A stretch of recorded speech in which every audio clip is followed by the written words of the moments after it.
200 years after bikes were invented, cycling in the United States is on the rise. It's healthy, it's cheap, it's fun.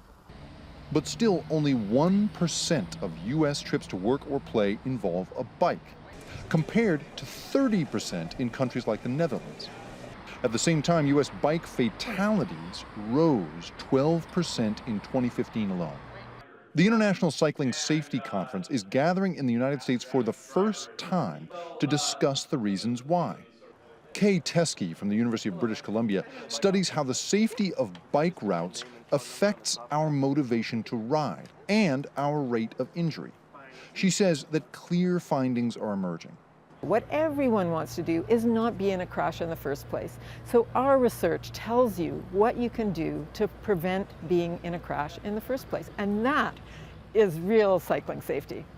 The fundamental question among traffic researchers has always been this question of whether or not I should be out here among all these cars pretending that I'm a motor vehicle? Or is it safer for me to be on a bike path like this one with no cars, no pedestrians, and really no distractions of any kind? The belief in North America used to be that cyclists should just be out in the road, no bike paths necessary.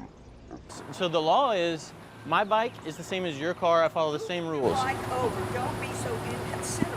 What do you mean? You're the one that was inconsiderate. You passed me so close, and that's illegal. And I have it on film. HAMISH, MACKIE, who studies cycling fatalities in New Zealand, says the design of a city can protect people on bikes or endanger them, depending on what roads cyclists are encouraged to take.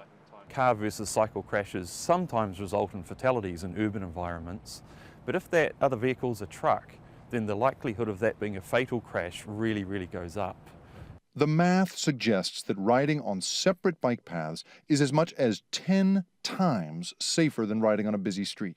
Yeah, these separated lanes, fantastic safety, and that's also where people would prefer to ride. And when you provide those, cycling magically goes up.